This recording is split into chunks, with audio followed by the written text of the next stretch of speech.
মধ্যে আর মুক্তা হবে না। এই যে আমাদের এমন একটা জীবন, এই জীবনে যদি আমি আল্লাহ পাকের ওলি না হতে পারি, এই জীবনে যদি আমি নবীর প্রকৃত আশিক না হতে পারি, নবীর সুন্নাত আমি পালন না করতে পারি, সময় মতো নামাজ না পড়তে পারি, দাড়ি না রাখতে পারি, টুপি মাথায় না দিতে পারি, তাবলীগ না করতে পারি, তাহলে কিন্তু মৃত্যুর পরে আমার আর দুনিয়াতে আসার সুযোগ হবে না। এই জন্য কে কয়দিন বেঁচে থাকবো আমি জানি না, জানেন একমাত্র কে? আল্লাহ। চিল্লা বলেন, কে জানেন? আল্লাহ। আল্লাহ জানেন আমাদের মৃত্যুর খবর। এই জন্য এখানে আমরা যারা আছি, আরো শত শত মানুষ দূর থেকে শুনতেছেন, সবার কাছে আমাদের একটাই পয়গাম, সেটা হলো দুনিয়ার জীবন একদম ক্ষণস্থায়ী, আর আখিরাতের জীবন হলো চিরস্থায়ী, যে দুনিয়ার কোনো শেষ নাই। আখিরাতে যদি আমার জান্নাতের স্থান হয়, সেটা একটা আনন্দের বিষয়, চিরকাল আমি আনন্দে থাকবো, আমার জীবন হবে সুখময়, আমার লাইফটা হবে সুন্দর আর আনন্দের, আমার বাচ্চা হবে আখিরাতে। দুনিয়ার জীবন যদি আমি নামাজ পড়ি, আখিরাতের চিন্তা করি, বেশি বেশি জিকির আজগার করি, নবীর সুন্নত তরিকা মতো জীবন গড়ি, তাহলে আমাদের জীবনটা আখিরাতে সুন্দর হবে। 5 ওয়াক্ত যে ব্যক্তি নামাজ আদায় করবে, হালাল খাবে, হালাল রুজি রোজগার করবে, সুদের কাছেও যাবে না, ঘুষের কাছেও যাবে না, এই ব্যক্তি মৃত্যুবরণ করার পরে জান্নাতে যাবে। বলেন, জান্নাতে কি আর নামাজ পড়তে হবে? জান্নাতে নামাজ আছে? জান্নাতে কোনো খ্যাত খামার নাই, জান্নাতে অফিস আদালত নাই, জান্নাতে কোনো কষ্টের কোনো বিষয় নেই। দুনিয়ার মধ্যে যারা নামাজ সঠিকভাবে আদায় করে, হজ ফরজ হলে হজ করে, যাকাত ফরজ হলে যাকাত আদায় করে, রমজান মাসে রোজা রাখে, আত্মীয়দের সাথে সম্পর্ক ঠিকভাবে বজায় রাখে, মানুষদের সাথে, সাধারণ মানুষদের সাথে সদাচরণ করে, শ্রমিকদের সাথে ভালো ব্যবহার করে, আমি কিন্তু ইনশাল্লাহ কোনো কথাই বাদ দিব না, সব কথাই বলবো, মনে রাখতে হবে আমাদের। বলেন, আমি হইলাম একজন মিল ফ্যাক্টরির মালিক, আমার অধীনস্থ হাজার হাজার লোক আমার অধীনে কাজ করে, তাদের সাথে কি খারাপ আচরণ করবো না ভালো আচরণ করবো? কোন মানুষের সাথে ভালো আচরণ করলে প্রতিদান দিবেন কে? মানুষদের সাথে যদি সুন্দর আচরণ করি, আমাদেরকে জান্নাতে নাজ নেয়ামত দিবেন কে? দুনিয়ার মধ্যে যদি মা বাবার সাথে ভালো আচরণ করি, মা বাবা যদি সন্তানের জন্য দোয়া করে, বলেন মা বাবার দোয়া কবুল করে নেন কে?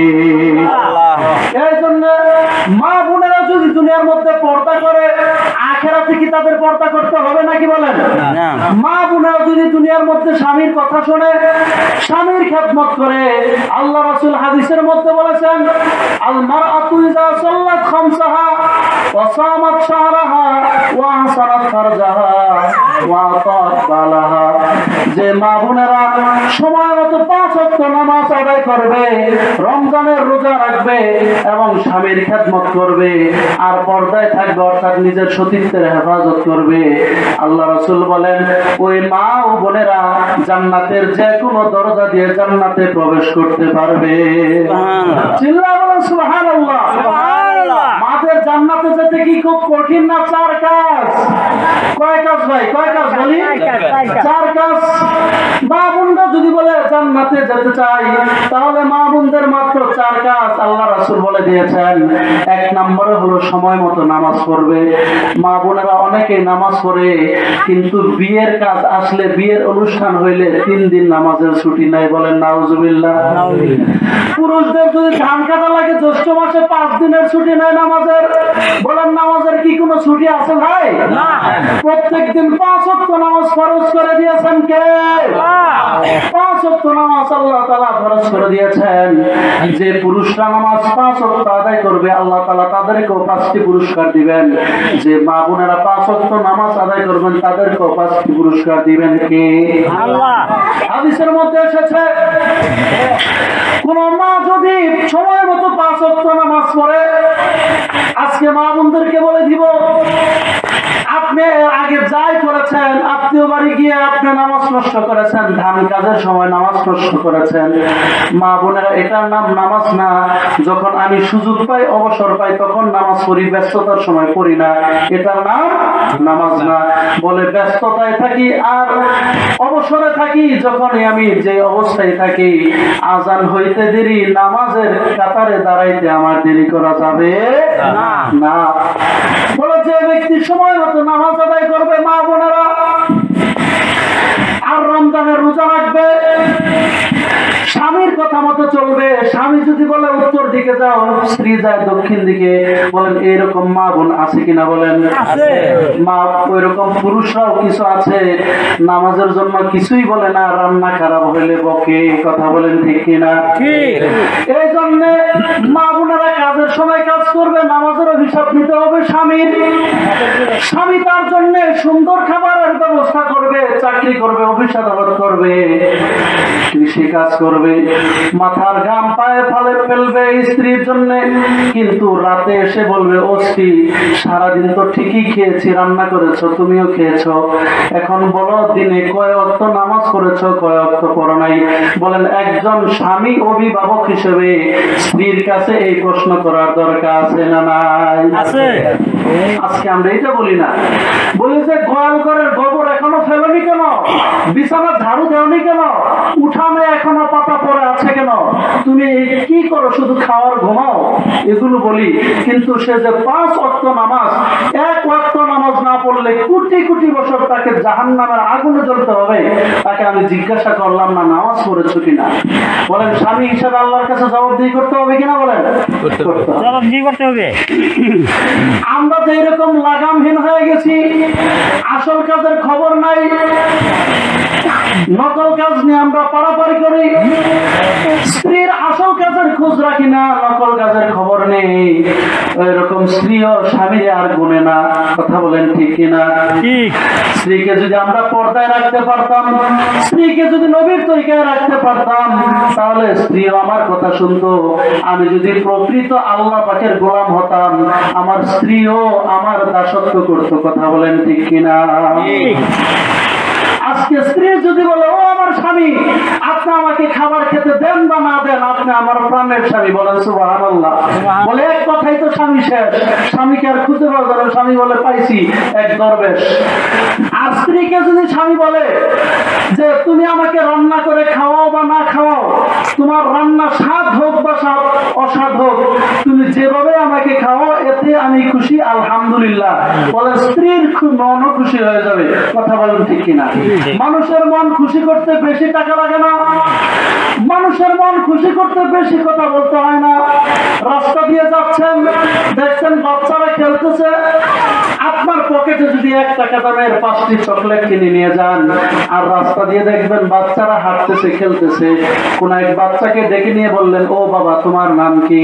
বাচ্চা বলবে আমার নাম আব্দুল্লাহ। বাচ্চাকে বলবেন, আব্দুল্লাহ বলো তো আমার রব কে? বাচ্চা বলবে আমার রব আল্লাহ। বলেন আমাদের রব কে? আল্লাহ। আল্লাহ বলে সাথে সাথে আপনার পকেট থেকে একটা চকলেট বের করে দিলেন বাচ্চাকে, আমার রব আল্লাহ তুমি যে বলতে পেরেছ, তোমাকে অসংখ্য ধন্যবাদ। এই যে ধরো একটা মিল্ক ক্যান্ডি চকলেট খাও, বলে 1 টাকা দামের একটা চকলেট পেয়ে বাচ্চার মুখে বিশ্বজয়ের হাসি ফুটে আসবে, কথা বলেন ঠিক কিনা? আজকে একটা মানুষকে যদি 1 গ্লাস পানি খাওয়াই, দোকান পর যদি একটা চা খাওয়ায়, একটা পান খাওয়ায়, মানুষের আনন্দে আনন্দিত হয়, বলে এইটুকু মানুষকে খুশি আমি করতে পারি না, কথা বলেন ঠিক কিনা? এই জন্য মানুষদেরকে খুশি করলে আমাকে খুশি করবেন কে? মানুষদেরকে খুশি করলে আমাদেরকে খুশি করে দিবেন কে? তো বলতেছিলাম মা বোনেরা সময় মতো 5 ওয়াক্ত নামাজ পড়বে।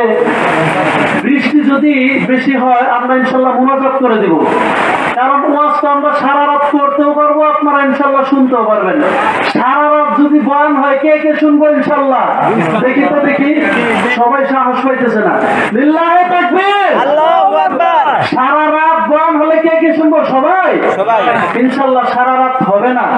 আলহামদুলিল্লাহ আপনারা যে নিয়ত করেছেন, এই জন্য আল্লাহ তাআলা আপনাদের আমল নামায় সারা রাত ওয়াজ শোনার সওয়াব আল্লাহ তাআলা লিখে দিবেন, বলেন সুবহানাল্লাহ। আমরা তো নিয়ত করতেও ভয় পাই, আমরা নিয়ত করতে কি ভাই? ভয় পাই। বলেন যে বাবা 40 দিনের নাম লেখান, তারা ভাই ওয়াদা করতে পারবো না, নিয়ত করতে পারবো না। আরে নেক কাজের নিয়ত করলে সব লেখে দেন কে? আর গুনার কাজের নিয়ত করলে গুনাহ লেখেন না কে? এই তো হলো আল্লাহ। এর নাম মহান রব্বুল আলামিন, আল্লাহ পাক দয়াবান মেহেরবান। নেক কাজের নিয়ত করলে সব লেখেন, কিন্তু গুনার কাজের নিয়ত করলে আল্লাহ তাআলা গুনাহ লেখেন না। আল্লাহ তাআলা কত দয়াবান, কত মেহেরবান। এই জন্য আমরা কালেমা পড়েছি, আমাদের কালেমা হলো লা ইলাহা ইল্লাল্লাহ। এই যে আসমান জমিন দেখতেছি, এই আসমান জমিনের, এই আসমানের কোনো খুঁটি নেই। আসমানের কোনো খুঁটি আছে? আসমানের কোনো খুঁটি নেই। জাহেরাম বা জাহেরাম দেখতেছি স্পষ্টভাবে, প্রত্যক্ষভাবে কোনো খুঁটি নেই, কিন্তু পরোক্ষভাবে একটা খুঁটি আছে, সেটা হলো লা ইলাহা ইল্লাল্লাহ। হাদিসের মধ্যে এসেছে, যতক্ষণ পর্যন্ত এই দুনিয়ার মধ্যে আল্লাহ আল্লাহ বললে ওলা কোনো ব্যক্তি থাকবে, আল্লাহ তাআলা এই দুনিয়াকে ধ্বংস করে দিবেন না। একটা মুসলমান যতদিন পর্যন্ত থাকবে, আল্লাহ তাআলা রব্বুল আলামিন এই দুনিয়াকে ঠিক রেখে দিবেন। বলেন সুবহানাল্লাহ। একটা জি জি, বৃষ্টি যদি বলেছি তো, বৃষ্টি ভারী বৃষ্টি হলে আমরা মোনাজাত করে দিব। আর যদি ভালো থাকে তারপরে আমরা অল্প সময়ের মধ্যে, আধা ঘন্টার মধ্যে ইনশাল্লাহ মোনাজাত করে দিব। থাকবো তো ইনশাল্লাহ? ইনশাল্লাহ। মাশাআল্লাহ, খুব খুশি হলাম আপনাদের এই রেসপন্স দেখে, অনেক খুশি হয়েছে আলহামদুলিল্লাহ। আমাদের প্যান্ডেলও ছোট, ভরেও গিয়েছে আলহামদুলিল্লাহ। বৃষ্টি তো আসছে যাচ্ছে, এগুলো ভাই কে করেন? আল্লাহ। ভাই কে করেন? আল্লাহ। আমরা তো বৃষ্টিকে গালি দেই, রোদ বেশি প্রখর হলে গালি দেই, কিন্তু সবকিছু নিয়ন্ত্রণ করেন কে? আল্লাহ। আল্লাহ। এই জন্য রোদ বৃষ্টিকে গালি দেওয়া না যায়, কুফরি, গুনার কাজ। এই জন্য আমরা এগুলোকে গালি দিব না। কষ্ট লাগলে বলবো, আল্লাহ আমি তোমার দুর্বল বান্দা, তোমার রোদের প্রখরতা আমার সহ্য হচ্ছে না, তুমি আমার জন্য বৃষ্টির ব্যবস্থা করে দাও। বেশি বৃষ্টি হলে, আল্লাহ রাস্তাঘাটে চলতে পারছি না, আল্লাহ তুমি বৃষ্টিকে দূর করে দিয়ে রোদের ব্যবস্থা করে দাও। এগুলো ভাই কার কাছে বলবো? আল্লাহর কাছে। সব চাওয়া হবে আমাদের কার কাছে? আল্লাহ। দুনিয়ার কোন মানুষের কাছে চাইলে মানুষ কষ্ট পায়, একবার ছেড়ে দুইবার চাইলে মানুষ রাগ করে, কিন্তু আল্লাহর কাছে না চাইলে আল্লাহ রাগ করে। বলেন সুবহানাল্লাহ। মানুষের কাছে চাইলে মানুষ রাগ করে, আল্লাহর কাছে না চাইলে আল্লাহ রাগ করে। আল্লাহর কাছে যে যত বেশি চাবে, আল্লাহ তাআলা তার প্রতি বেশি খুশি হয়ে যায়। আলোচনা কোন দিকে করবো? একটা একটা করবো আর শেষ। মা বোনদের আলোচনাটা আগেই করে যাই, যদি বৃষ্টি এসে যায় মোনাজাত করে দিতে হবে। এখন মা বোনরা যদি ভালো হয়, আমাদের ফ্যামিলি ভালো হয়ে যাবে, আমাদের সমাজ ভালো হয়ে যাবে, আমাদের রাষ্ট্র ভালো হয়ে যাবে। কথা বলেন ঠিক কিনা? মা বোনরা যদি ভালো হয়, মা বোনরা যদি দিনদার হয়, সন্তানরাও দিনদার হয়। মা বোনদের অবদানে, মায়ের অবদানে আব্দুল কাদের জিলানী রাহমাতুল্লাহ আলাইহি এত বড় ওলি হয়েছে। কথা বলেন ঠিক কিনা? মায়ের অবদান, আব্দুল কাদের জিলানী এত বড় আল্লাহ হয়েছে। মায়ের অবদানের কারণে বাইজিদ বুস্তামি রাহমাতুল্লাহ আলাইহি এত বড় আল্লাহর ওলি হয়েছে। মায়ের অবদানের কারণে খাজা মঈনুদ্দিন চিশতি রাহমাতুল্লাহ আলাইহি এত বড় আল্লাহর ওলি হয়েছে। বলেন কাদের অবদানে? আল্লাহ। মায়ের অবদানে। বলেন কার অবদানে? মায়ের অবদানে। এখনো যদি কোনো মা তার সন্তানদেরকে দিনদার বানাতে চায়, মায়ের যদি অবদান থাকে, এখন থেকে আমার সন্তানকে কোনো হারাম টাকা খাওয়াবো না, আমার সন্তানকে চুরির টাকা খাওয়াবো না, আমার সন্তানকে ঘুষের টাকা খাওয়াবো না, আমার সন্তানকে সুদের টাকা খাওয়াবো না, আমার সন্তানকে ওয়ারিশ মেরে আমার সন্তানকে খাওয়াবো না। বলেন অনেক ভাইয়েরা আছে বোনের ওয়ারিশ না দিয়ে ওই টাকা দিয়ে সন্তানদেরকে বড় বড় আলেম বানাইতে চাই। কথা বলেন ঠিক কিনা? বলেন অন্যের হক নষ্ট করে কোন সন্তানকে যদি আমি আলেম বানাইতে চাই, আল্লাহর ওলি বানাইতে চাই, মাঝপথে তাকে লাইনচ্যুত করে দিবেন কে? আল্লাহ। বাচ্চাকে যদি আমি নেককার পরহেজগার মুত্তাকি বানাইতে চাই, তাহলে তাকে হালাল টাকা খাওয়াইতে হবে, হালাল রিজিক খাওয়াইতে হবে। এটা হলো মা বাবার দায়িত্ব। বলেন কাদের দায়িত্ব? মা বাবার দায়িত্ব। এই জন্য আব্দুল কাদের জিলানী মায়ের যে অবদান ছিল, বাইজিদ বুস্তামি রাহমাতুল্লাহ আলাইহির মায়ের যে অবদান অবদান ছিল, এখনো যদি কোনো মা এরকম অবদান রাখেন, সন্তানকে যদি দিনদার পরহেজগার মুত্তাকি বানাতে চান, সন্তানকে যদি ছোটকাল থেকে নামাজি করে তোলেন, বলেন সন্তানকে নামাজ শিখাবে, সালাম শিখাবে, কালেমা শিখাবে, তাকে দোয়া দরুদ শিখাবে। এই জন্য কি তাকে মিশরে যেতে হবে, মিশর আল আজহারে দেওবন্দে যেতে হবে, নাকি এগুলো মায়ের ঘর থেকে শেখা যায়? মায়ের ঘর থেকে শেখা যায়। এর জন্য বলতেছিলাম দেখেন কি অবস্থা। আল্লাহ আল্লাহ, যদি আমরা নবীর উম্মত দাবি করি, মনে আছে কয়টা কাজ করতে হবে? দুইটা। কয়টা কাজ?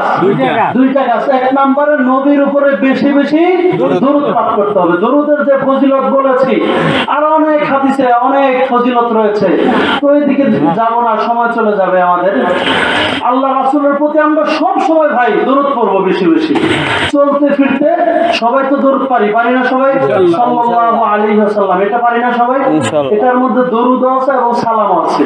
আল্লাহ রাসূলের প্রতি দরুদও পাঠাইতে হয়, সালামও পাঠাইতে হয়। এই বিধান দিয়েছেন কে? আল্লাহ। আল্লাহ তাআলা বলে দিয়েছেন যে নবীর উপর তোমরা দরুদ এবং সালাম পাঠিয়ে দাও। এজন্য আমরা বলবো সাল্লাল্লাহু আলাইহি ওয়াসাল্লাম। চলতে ফিরতে ওযু থাক বা না থাক, আমি চলতে ফিরতে সাল্লাল্লাহু আলাইহি ওয়াসাল্লাম বলবো। আল্লাহ রাসূল সাল্লাল্লাহু আলাইহি ওয়াসাল্লাম বলেন, যে ব্যক্তি বেশি বেশি দরুদ শরীফ পাঠ করবে, কিয়ামতের ময়দানে সে তত আমার বেশি নিকটই হয়ে যাবে। সুবহানাল্লাহ। বিশেষ করে যে আজকে ফজিলতের দিন গেল, জুমার দিনে আসর নামাজের পরে ওই জায়গায় বসে যে ব্যক্তি 80 বার এই দরুদ শরীফ পাঠ করবে, আল্লাহুম্মা সাল্লি আলা মুহাম্মাদিন নাবিয়্যিল উম্মি ওয়া আলা আলিহি ওয়া সাল্লিম তাসলিমা, যে ব্যক্তি আসর নামাজের পরে ওই জায়গায় বসে এই দরুদ শরীফ 80 বার পাঠ করবে, আল্লাহ তাআলা তার 80 বছরের গুনাহ মাফ করে দিবেন। এই জন্য আল্লাহ রাসূলের প্রতি বেশি বেশি দরুদ পড়া। তো বলতেছিলাম যে আমরা যদি নবীর প্রকৃত উম্মত হতে চাই, নবীর শাফাআত পেতে চাই, বেশি বেশি নবীর দরুদ পাঠ করতে হবে। আপনি কোনো বিপদে পড়েছেন, কোনো টেনশনে পড়েছেন, চোখটা বন্ধ করে দরুদ পড়া শুরু করে দেন। আপনাকে পথ খুলে দিবেন কে? আল্লাহ। আল্লাহ পাক আপনার পথ খুলে দিবেন। দ্বিতীয় নাম্বার কাজ হলো নবীর সুন্নাত তরিকা। সংক্ষিপ্ত আকারে আমি ঘুম থেকে উঠে ঘুম পর্যন্ত যাব, এখানে মোটামুটি একটা সুন্নতের একটা নকশা চলে আসবে ইনশাআল্লাহ, এবং কিছু দোয়া আসবে। কারণ আল্লাহ তাআলা কোরআনের মধ্যে বলে দিয়েছেন, ইয়া আইয়ুহাল্লাযীনা আমানু যকুরুল্লাহা যিকরান কাসীরা ওয়া সাব্বিহুহু বুকরাতাও ওয়া আসীলা। আল্লাহ পাক রব্বুল আলামিন বলেন, হে ঈমানদারগণ, তোমরা যারা ঈমান এনেছো, তোমরা বেশি বেশি আল্লাহ তাআলার জিকির করো। বলেন বেশি বেশি জিকির করার হুকুম করেছেন কে? আল্লাহ। এই জন্য আল্লাহর জিকির করা মানে সর্ব অবস্থায় আল্লাহর ধ্যান খেয়াল অন্তরের মধ্যে পয়দা করা, প্রত্যেক কাজে প্রত্যেক দোয়াগুলো পড়া, এটার নাম হলো জিকির। আপনি চলতেছেন, ফিরতেছেন, ঘুমাইতে যাচ্ছেন, ঘুমার থেকে উঠতেছেন, আপনি যখন ঘুম থেকে উঠবেন, আমরা যখন ঘুম থেকে উঠি, বলেন ঘুমের মধ্যে মানুষ চিরকালের জন্য চির ঘুমের মধ্যে চলে যায়, আর ঘুম থেকে উঠে না, তাকে কবরস্থ করা হয়। কিন্তু আল্লাহ পাক রব্বুল আলামিন আমাদেরকে প্রতিদিন ঘুম থেকে উঠাচ্ছেন। বলেন এটা কি আমাদের উপর অনেক বড় দয়া কিনা? বলেন অনেক বড় দয়া। এই জন্য আমরা আল্লাহ পাক রব্বুল আলামিনের শুকরিয়া আদায় করি। কি বলি? আলহামদুলিল্লাহিল্লাযী আহইয়ানা বা'দা মা আমাতানা ওয়া ইলাইহিন নুশুর। পারি না আমরা? আরেকটা দোয়া আছে, আরেকটা দোয়া হলো আলহামদুলিল্লাহিল্লাযী রাদ্দা আলাইয়া রূহি ওয়া আফানি ফি জাসাদি ওয়া আযিনা লিযিকরি। অন্য এক হাদিসে আছে যে আল্লাহ পাক রব্বুল আলামিন আমার রূহটাকে নিয়ে গিয়েছিলেন, আবার ঘুমের পরে আমার রূহটাকে ফিরিয়ে দিয়েছেন, আর জিকির করার তৌফিক দান করেছেন, আমাকে সুস্থ রেখেছেন।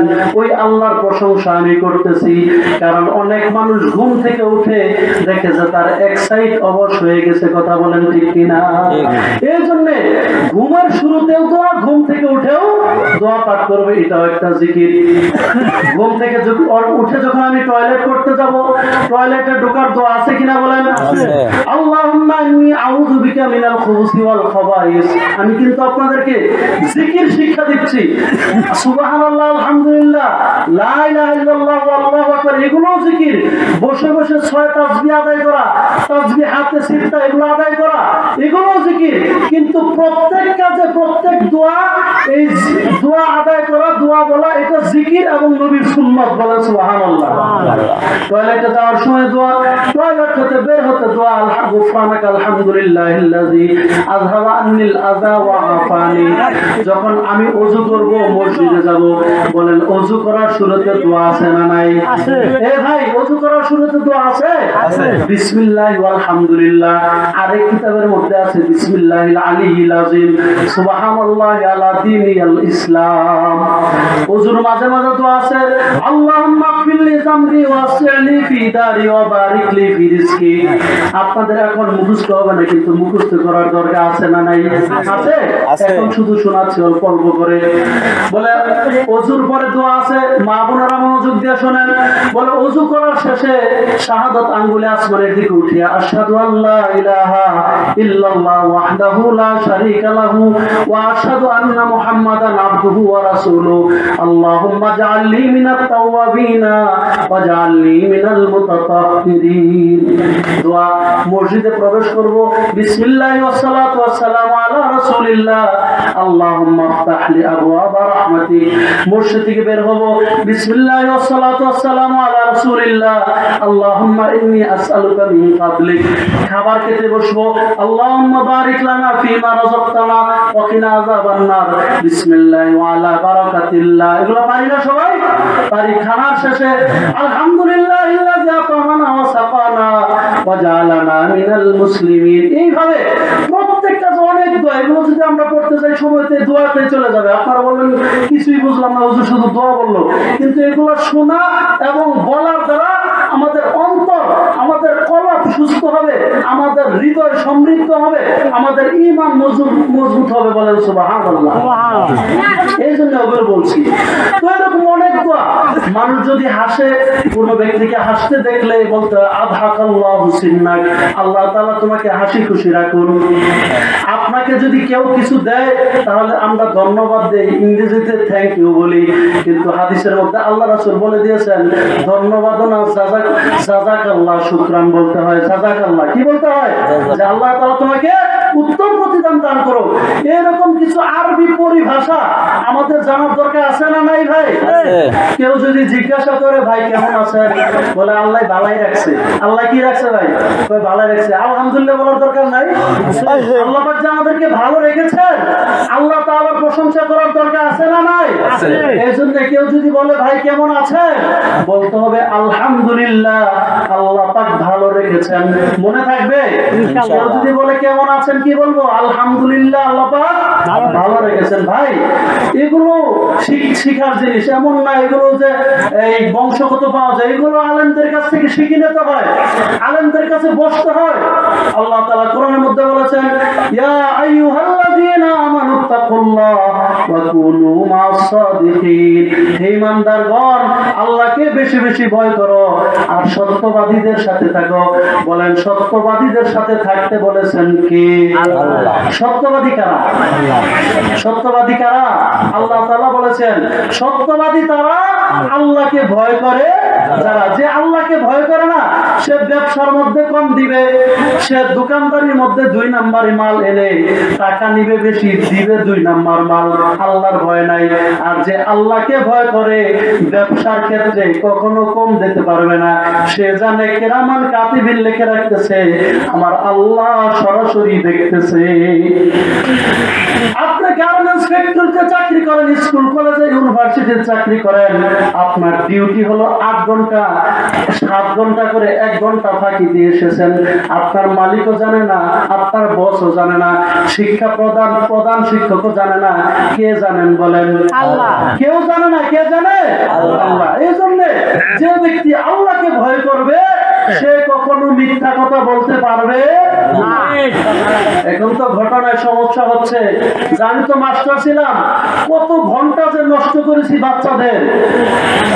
ক্লাসে রেখে আমি চলে গেছি আমার কাছে, এটার হিসাব দিতে হবে কিনা ভাই আল্লাহর কাছে?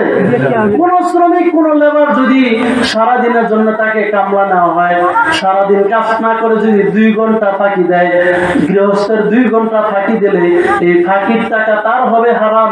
হিসাব দিতে হবে কার কাছে? এই যে কিছু কিছু কথা বলতেছি, আপনারা এগুলো খুব খেয়াল রাখবেন। এই এক কথা থেকে আপনার 10 কথা গবেষণা করতে হবে। আপনার যেখানে যে দায়িত্ব, যদি দায়িত্ব সঠিকভাবে আদায় না হয়, তাহলে আমি আসামির কাজ করে আমাকে আল্লাহ তাআলা দাঁড় করাবেন। স্বামীর দায়িত্ব স্ত্রীর প্রতি, স্ত্রীর দায়িত্ব স্বামীর প্রতি, যেটা বলতেছিলাম যে স্ত্রীর হলো 4টা কাজ। স্ত্রী যদি সময় মতো নামাজ আদায় করে, 5 ওয়াক্ত নামাজ আদায় করে, রমজানের রোজা রাখে, আর স্বামীর খেদমত করে, আর নিজের সতীত্বের হেফাজত করে, পর্দা করে। এখন মা বোনেরা নামাজও পড়ে, জিকির করে, রোজা করে, কিন্তু নামাজ যেই রকম ফরজ, পর্দাও কিন্তু ওই রকম ফরজ। মা বোনেরা আজকে জানেও না কার সাথে পর্দা করতে হয়। বলে দূরের মানুষ আসছে, কখনো দেখেনি, এই জন্য তার সাথে পর্দা করে। কিন্তু নিজের পাশে দেবর লাগে, তাকে তো চিনেই, তার সাথে খোলামেলা কথা বলে চলাফেরা করে। বলেন দেবরের সাথে পর্দা করার দরকার আছে না নাই? যদি পর্দা না করে পরকিয়া হয়, পরকিয়া হইলে ওই স্বামীকে রেখে আরেকজনের সাথে পালিয়ে যায়, তখন বলে গরু বান্ধিলাম না ছুটলো কিভাবে। কথা বলেন ঠিক কিনা? পরে যখন স্ত্রী চলে যায়, তখন বলে গরু বান্ধিলাম না ছুটলো কিভাবে। পরে আফসোস করে লাভ আছে? আগে পর্দার নিরাপত্তা বেষ্টনী যদি আমার স্ত্রীকে না রাখতে পারি, আমার স্ত্রীও হবে দায়ুস, আমিও হব দায়ুস।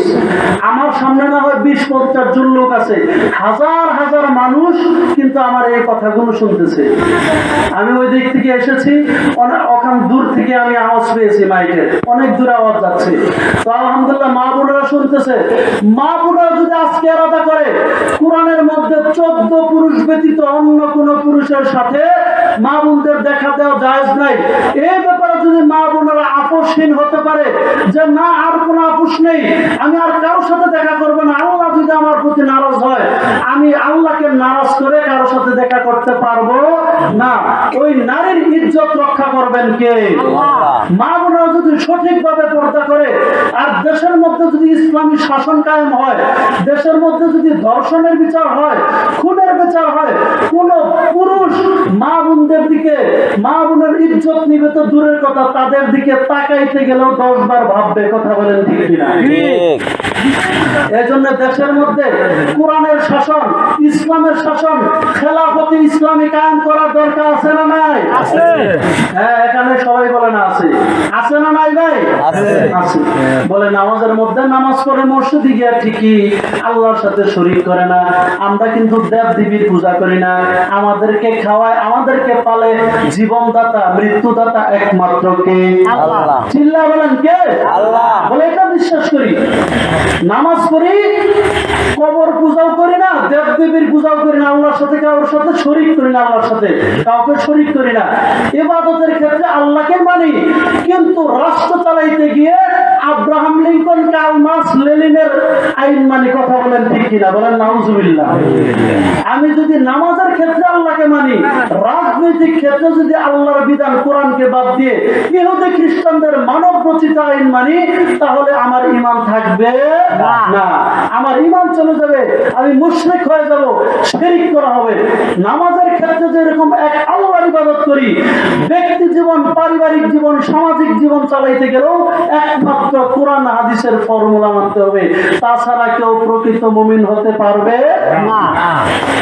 এজন্য মায়েরা যদি ইবাদত করে, তাদের জীবনের মধ্যে শান্তি শৃঙ্খলা ফিরে আসবে, তাদের সন্তানরা দিনদার হবে, সন্তানরা নামাজ পড়বে। আর মা বাবা যখন বৃদ্ধ হবে, ওই সন্তানদের সাথে, ওই মা বাবাদের সাথে সন্তানরা সুন্দর আচরণ করবে। বলে সন্তানদেরকে জীবনও কালেমা শেখায় নাই, জীবনও মা বাবা হাত ধরে নিয়ে তাকে মসজিদে নিয়ে যায় নাই। বলে বৃদ্ধ হলে ওই সন্তানও বাবার কাছে, মায়ের কাছে থাকে না। কথা বলেন ঠিক কিনা? এই জন্য আল্লাহ পাক রব্বুল আলামিন বলে দিয়েছেন, ওয়া কাদা রাব্বুকা আল্লা তা'বুদু ইল্লা ইয়াহু ওয়া বিল ওয়ালিদাইনি ইহসানা। আল্লাহ পাক রব্বুল আলামিন কোরআনের মধ্যে বলে দিয়েছেন, তোমরা সর্বপ্রথম আল্লাহ পাকের দাসত্ব করবে ইবাদতের মাধ্যমে, আর দ্বিতীয় পর্যায়ে তোমরা পিতামাতার দাসত্ব করবে তাদের খেদমতের মাধ্যমে। এটা কার বিধান? আল্লাহর বিধান। আপনি যদি সন্তানকে কোরআনই না পড়ান, আপনার সন্তান কিভাবে আপনার খেদমত করবে? আপনি তো বয়সকালে বৃদ্ধাশ্রমে রেখে আসবে, তখন আপনি কান্না করবেন যে হুজুর তাবিজ দেন, সন্তান আমার কথা শুনে না। সন্তানকে আগে দ্বীনি শিক্ষায় শিক্ষিত করতে হবে। সন্তানকে যদি ভালো না বানাইতে পারি, আমার দুনিয়া একটা দুজক আরম্ভ হয়ে যাবে। সন্তানদেরকে যদি নামাজি না বানাইতে পারি, দুনিয়ার মধ্যে শাস্তি আমার শুরু হয়ে যাবে।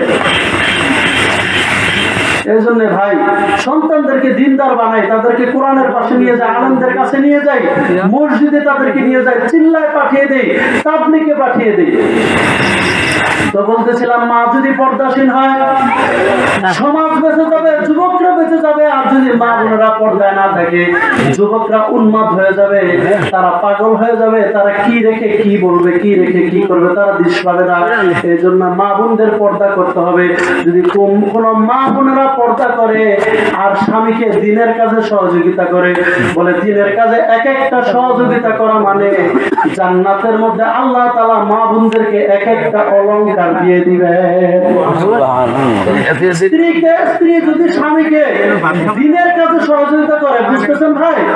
যদি স্বামীকে বলে এখন গোসল করে মসজিদে যাও, জুমার বয়ান শোনো, এই যে স্বামীকে একটা কথা বললো, স্বামীকে পানি উঠিয়ে দিল, গরম পানি করে দিল, জামা কাপড় এগিয়ে দিল, এই যে দিনের কাজে স্ত্রী সহযোগিতা করলো, এই স্ত্রীকে জান্নাতে অলংকার পরিয়ে দিবেন কে?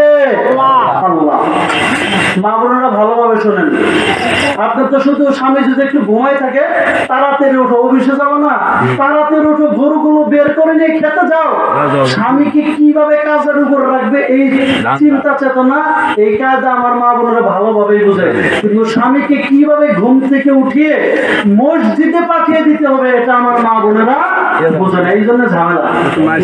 তো মা বোনেরা যদি পর্দা করে, সন্তানদেরকে আদর্শবান বানায়, স্বামীর সাথে সুন্দর ব্যবহার করে, বলে আল্লাহ রাসূল বলেন, এই চারটা কাজ যে ব্যক্তি করবে, আল্লাহ পাক রব্বুল আলামিন তাদেরকে অনুমতি দিয়ে দিবেন, জান্নাতের যে কোনো দরজা দিয়ে তুমি জান্নাতে প্রবেশ করতে পারো। সুবহানাল্লাহ। এই মা বোনরা আজকে যে পর্দা করবে, গরমের মধ্যে নিকাব পরে থাকবে, কষ্ট হবে, কিন্তু জান্নাতের মধ্যে গেলে আর কোনো পর্দা থাকবে না। শত শত হাজার হাজার ভরি স্বর্ণ আর হীরা জওহর মণি মুক্তা দিয়ে সারা শরীর সাজিয়ে রাঙিয়ে জান্নাতের মধ্যে স্বামীকে নিয়ে ঘুরবে, পার্কে যাবে, বাজারে যাবে, সাগরের পাড়ে যাবে, সাদা হোয়াইট হাউসে থাকবে জান্নাতে, সেখানে আর কোনো পর্দা করতে হবে না। সুবহানাল্লাহ। জান্নাতের মধ্যে এমন একটা জায়গা হবে, ইন্নাল জান্নাতা ফি মাকাদি সিদকিন ইনদা মালিকিন মুকতাদির। আল্লাহ পাক রব্বুল আলামিন বলেন, জান্নাতের মধ্যে এমন একটা জায়গা হবে যে জান্নাতের মধ্যে মানুষ আনন্দ করবে, ফুর্তি করবে, নাচ গান করবে, নৃত্য পরিবেশন করবে। বলেন না সুবহানাল্লাহ। ঘুমাইতেছেন আপনারা? সভাপতি সাহেব শেষ করে দিব? কয়টা বাজে? অল্প সময়ের মধ্যে ইনশাল্লাহ 10-15 মিনিট মধ্যে ইনশাল্লাহ শেষ করে দেবো আলোচনা। এই বৃষ্টিতে আলহামদুলিল্লাহ কমে গেছে, আল্লাহ পাক কমিয়ে দিয়েছেন, তো আলোচনা অল্প সময় হবে ইনশাল্লাহ। আপনারা ঘুমায়েন না কেউ? লিল্লাহে তাকবীর, আল্লাহু আকবার। জাগ্রত আছে আলহামদুলিল্লাহ। তো বলতেছিলাম যে জান্নাতের মধ্যে এমন একটা জায়গা হবে, সেই জান্নাতের মধ্যে হুরেরা আপন আপন স্বামীকে নিয়ে সেখানে ডান্স করবে, নৃত্য করবে, সেখানে গান করবে। সেখানে একটা জান্নাতের মধ্যে একটা গাছ হবে, তুবা গাছ, তুবা বৃক্ষ। ওই তুবা বৃক্ষের পাতা হবে চিরল চিরল পাতা, একটা পাতা আরেকটা পাতার সাথে সংঘর্ষ হইয়া এমন মিউজিক্যাল সাউন্ড তৈরি হবে। সেখানে জান্নাতেরা আপন আপন স্বামীকে নিয়ে ওই মিউজিক্যাল সাউন্ডের তালে তারা পাগল পারা হয়ে যাবে। তারা ঘুরবে আর ডান্স দিবে, নৃত্য দিবে, আর তারা মুখের মধ্যে একটা গানও পরিবেশন করবে। সুবহানাল্লাহ। ও যুবকরা, আজকে আমরা দুনিয়ার মধ্যে যে গান বাজনা করি, এই গান বাজনা কোনো গান বাজনা চিরস্থায়ী কোনো সুখ শান্তি না। জান্নাতের গান বাজনাই হলো চিরস্থায়ী সুখ। কথা বলেন ঠিক কিনা? জান্নাতীরা আপন আপন স্বামীদেরকে নিয়ে কি বলবে? গান বলবে, নাহনুল খালিদাতু ফালা নাবিদু, নাহনুর রাজিআতু ফালা নাসখাতু, নাহনুন নাইমাতু ফালা নাবআসু, তুবা লিমান কানা লানা ওয়া কুন্না লাহু। আল্লাহু আকবার। জান্নাতের মধ্যে এরকম হুরেরা তাদের স্বামীদেরকে নিয়ে আপন আপন স্থানে তারা ডান্স দিবে আর গান পরিবেশন করবে। উপর থেকে আল্লাহ তাআলা রব্বুল আলামিন, আল্লাহ পাক রব্বুল আলামিন বলবে, সালামুন আলাইকুম ইয়া ইবাদি। আল্লাহ তাআলা উপর দিক থেকে সালাম দিবেন জান্নাতীদেরকে। সমস্ত জান্নাতবাসী উপর দিকে তাকাবে, বলবে এটা তো আল্লাহর সালাম। উপর দিকে তাকাবে, আল্লাহকে দেখা যাবে না। আল্লাহ তাআলা আবার বলবেন, হাল ওয়াজাদতুম মা ওয়াদাকুম রাব্বুকুম ইয়া ইবাদি। ও আমার বান্দারা, দুনিয়ার মধ্যে যে তোমাদেরকে ওয়াদা দিয়েছিলাম, 5 ওয়াক্ত নামাজ পড়বে, সুদ খাবে না, ঘুষ খাবে না, রোজা রাখবে, নামাজ পড়বে, যাকাত দিবে, পর্দায় থাকবে, স্বামীর খেদমত করবে, আত্মীয়স্বজনের খোঁজ নেবে, কারণ ওয়ারিশ ঠকাবে না, কোনো শ্রমিকের টাকা মেরে দিবি না। তোমরা যদি এইভাবে চলো, তোমাদেরকে জান্নাতের ওয়াদা দিয়েছিলাম, তোমরা কি জান্নাত সঠিকভাবে পেয়েছ? কিছু দল বলবে, ওয়াজাদনা ইয়া রাব্বানা মা ওয়াদানা। ও আমাদের প্রভু, আপনি যে ওয়াদা দিয়েছিলেন আপনার ওয়াদা পূরণ হয়েছে, সব পেয়েছি। আরেক দল বলবে, মিথ্যা কথা আল্লাহ, আপনার ওয়াদা পূরণ হয় নাই। তখন আল্লাহ বলবেন, কিরে বান্দা, দুধের নহর, মধুর নহর, সবার শরাবের নহর, পানির নহর, দালান অট্টালিকা, হুর গেলমান সবই দিলাম, কি আবার বাদ রইল? তখন ওই জান্নাতের পাগলের দল বলবে, হুর গলমা যত্ন নিয়ামত হায় তু, হুর গলমা যত্ন নিয়ামত হায় তু, सबसे बेहतर नियामते दीदार तू, एसिया हजारी के मकसद क्या है, लिकाए खुदा है, रज़ाए खुदा है। वो जन्नत भी मतलूब है इस वजह से कि दारुल लिका है, मकामुर रज़ा है। ওই পাগলের দল বলবে, আল্লাহ, দুনিয়ার মধ্যে আপনার ইবাদত করেছি, আপনাকে না দেখে, আপনাকে কখনো দেখি নাই, আপনার নাজ নিয়ামত খেয়েছি, সূর্যের আলো গ্রহণ করেছি, চাঁদের কিরণ গ্রহণ করেছি, আপনাকে কখনো দেখি নাই। আজকে জান্নাতে এসেছি, হুরগেলমান দালান অট্টালিকা সবই পেয়েছি, কিন্তু আপনাকে দেখি নাই। আপনার দিদার ছাড়া আমাদের হুরগেলমানের কোনো দরকার নাই। আল্লাহু আকবার।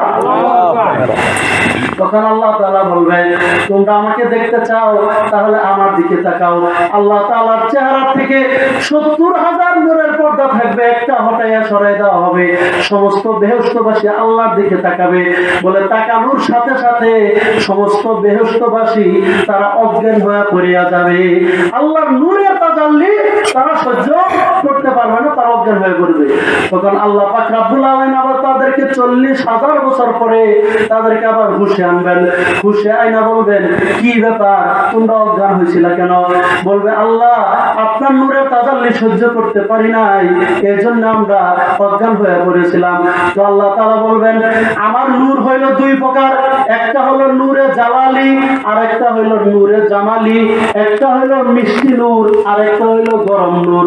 দুনিয়ার মধ্যে আমি একটা প্রকাশ করছি সূর্যের মাধ্যমে, সূর্যের দিকে তাকাইতে পারো নাই, চোখের নজর ফিরে আসছে। চন্দ্রের দিকে আমি আরেকটা নূর প্রকাশ করছি, মিষ্টি নূর, চন্দ্রের মাধ্যমে। চন্দ্রের দিকে তাকাই থাকছো, কখনো আর চোখ ফিরে আসে নাই। বলে, এখন তোমাদেরকে যে সাক্ষাৎকার দিয়েছি এটা গরম নূর দ্বারা, এই জন্য সহ্য করতে পারো নাই।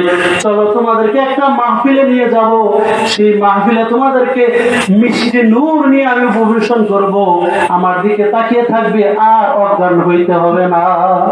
সুবহানাল্লাহ।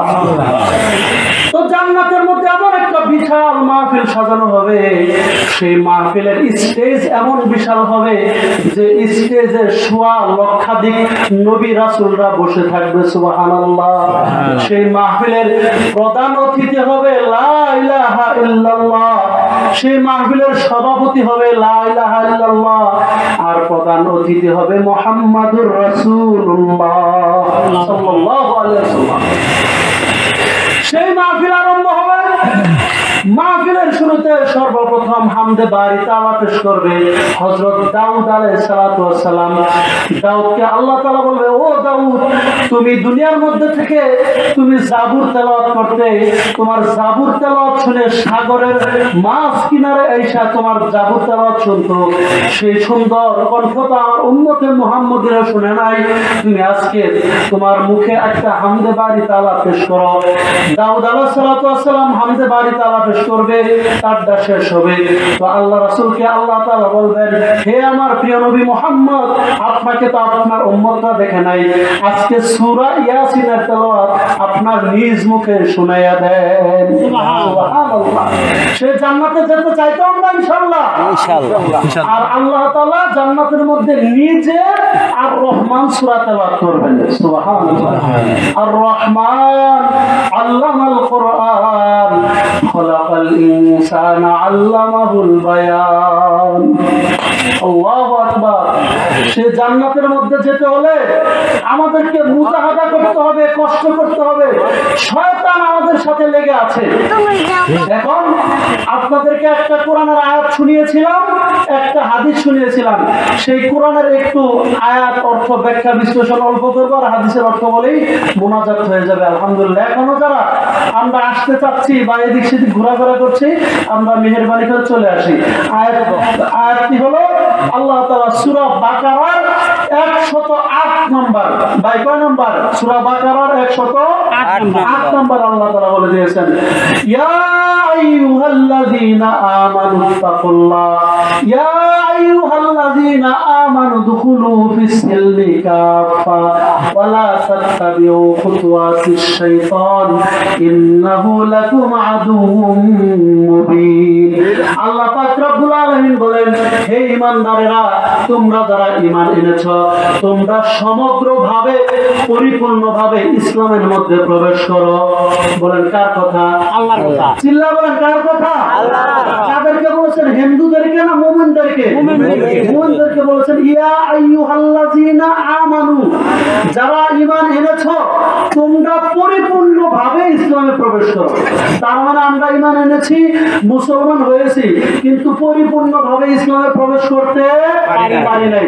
হয়তো মাঝে মাঝে নামাজ পড়ি, কিন্তু বিবাহের মধ্যে গান বাজনা বাজায়। কথা বলেন ঠিক কিনা? বলে হয়তো নামাজ পড়ি, পর্দা করি না, হয়তো গান করি, ঘুষ খাই, মাঝে মাঝে মানুষদেরকে গালি দেই। কথা বলেন ঠিক কিনা? এটা ইসলাম পরিপূর্ণভাবে মানা হলো হলো না। এইবার প্রত্যেকটা ক্ষেত্রে চাকরি বাকরি করি, অফিস আদালতে যাই কিছু করি, আল্লাহ পাকের বিধান মানি না।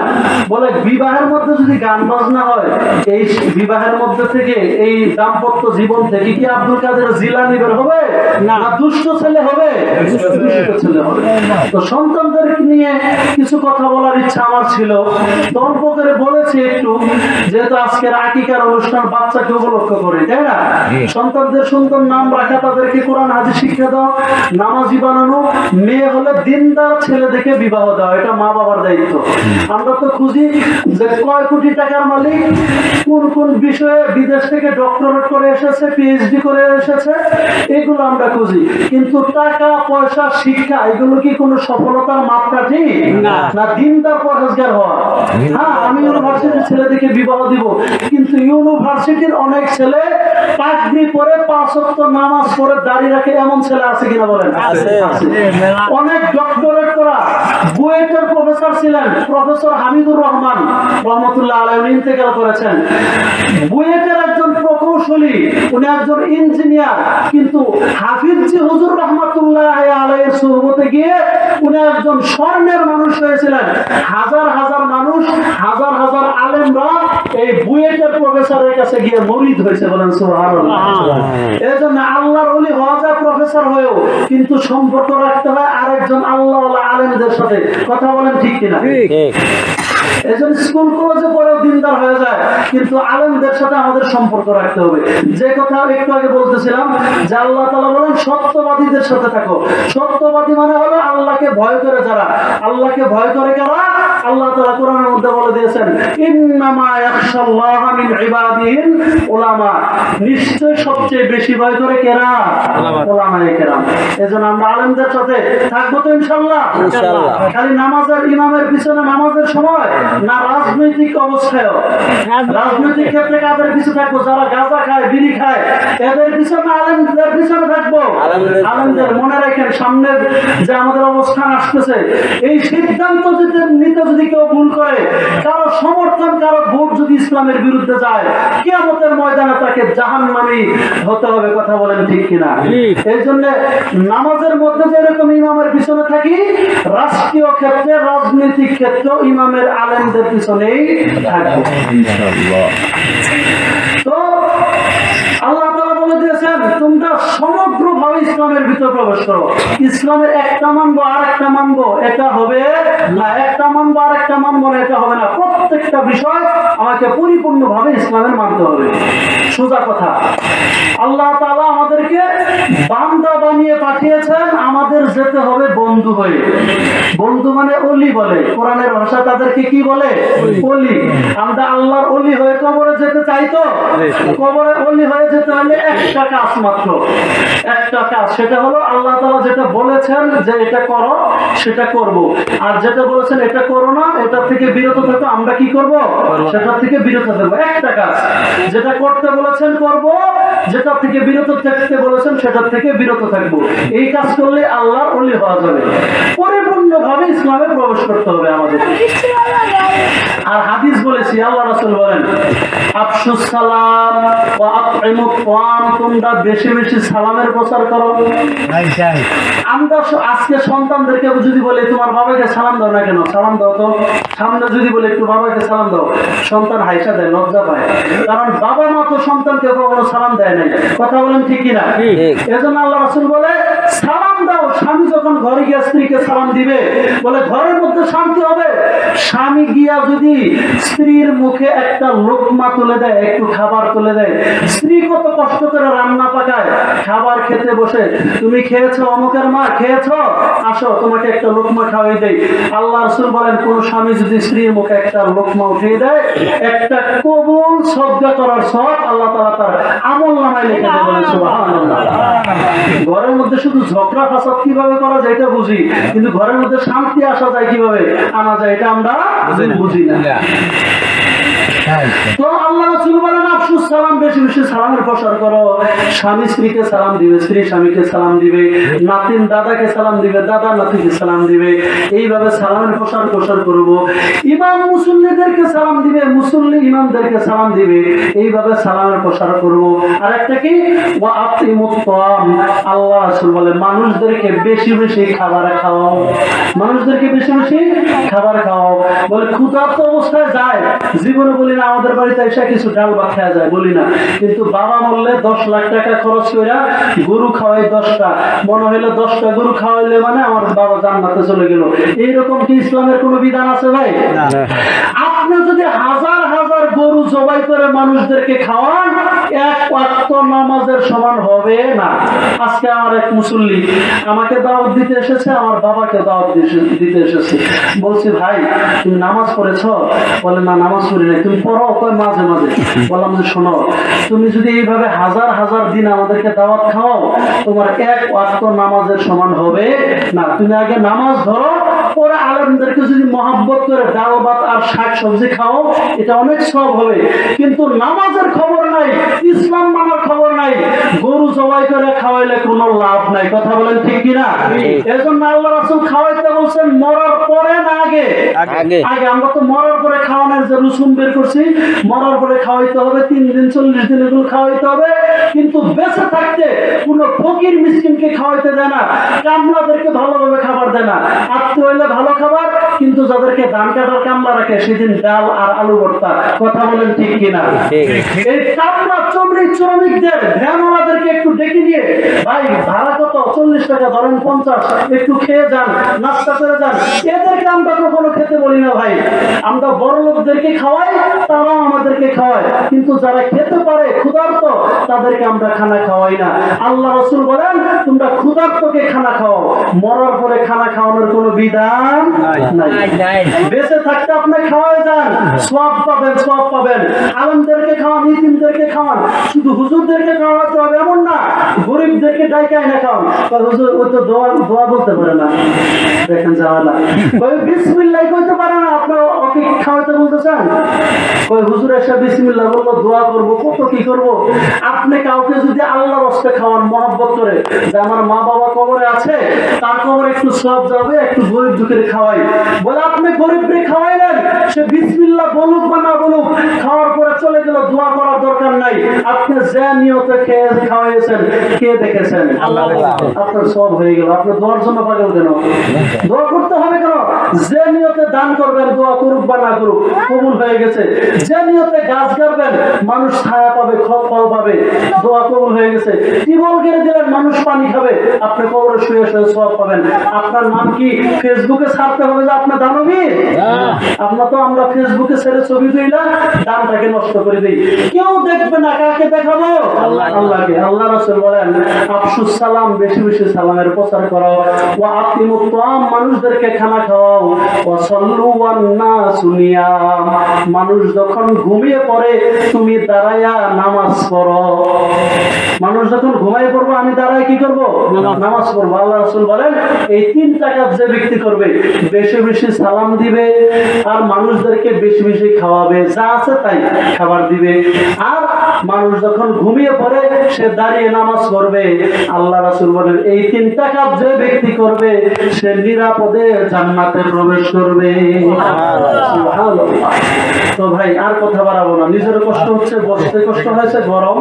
তো আলহামদুলিল্লাহ যেটুকু হয়েছে, ইনশাআল্লাহ আরো কখনো আবহাওয়া ভালো থাকলে, ভালো পরিবেশ হলে আপনাদেরকে নিয়ে আপনারা দাওয়াত দেন বা না দেন, আজকে আমি এসেছি